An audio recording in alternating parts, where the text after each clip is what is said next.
এমন একটা সুন্দর পরিবেশ আসছি, ওদিক দিয়ে পাখি উড়ে যাচ্ছে, এটা দেখা। এখানে এমন একটা সুন্দর জায়গা। আমি এখন খাগড়াছড়ির একটা গ্রামে আছি, এটা আপনারা অবশ্যই চিনবেন না, এটা আমি জানি। আমি এখন আছি পাখিয়াছড়ি নামের একটা গ্রামে। এখানে গ্রামীণ পরিবেশটা যেমন সুন্দর, তেমনই এখানে মানুষের চলাচল, মানুষের জীবন ধারণ সব কিছু অনেক সুন্দর। মোবাইল ফোন এগুলো থেকে দূরে থাকে এখানকার লোকালয়ে যারা আছে সবাই, হুইচ ইজ সো গুড। আমার কাছে তো অনেক ভালো লাগে। যদি আমাদেরও পসিবল হতো তাহলে আমরা এইসব থেকে দূরে থাকার চেষ্টা করতাম, বাট বর্তমানে এগুলো এখন আর পসিবল না।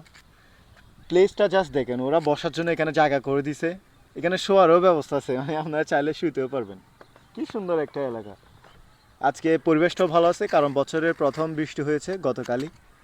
সো ওদিক দিয়ে একটু দেখা, ওদিক দিয়ে চাষাবাদের জমিগুলো। আপনারা এই পাশে যেগুলো টিনের বাড়ি দেখতেছেন, এই ডান পাশের দিকে একটু দেখা, এই বাড়িগুলো হচ্ছে এখানে হচ্ছে এখানে হচ্ছে পাহাড়িদের পাড়া, এখানে ভাগ আছে পাহাড়িদের পাড়া আর বাঙালি পাড়া ভাগ আছে। হয়তো মাঝে মধ্যে এখানে বাঙালি পাড়াও আছে, কিছু জায়গায় পাহাড়ি পাড়াও আছে, বাট মোস্ট অফ অল এখানে যেটা বাঙালি পাড়া ওখানে বাঙালিরা বসবাস করে, আর যারা পাহাড়িরা ওনারা ওখানেই বসবাস করে। সো বিষয়টা আসলে মিলেমিশেই থাকে এখানে। আপনারা মনে করবেন যে এদের মধ্যে দ্বন্দ্ব আছে, বাট না।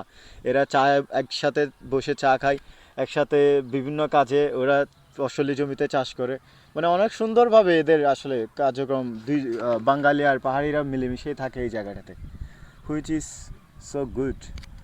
আমার কাছে খুবই ভালো লাগে বিষয়টা। আর আজকে চলে আসলাম এরকম একটা সুন্দর পরিবেশে। আমরা আমার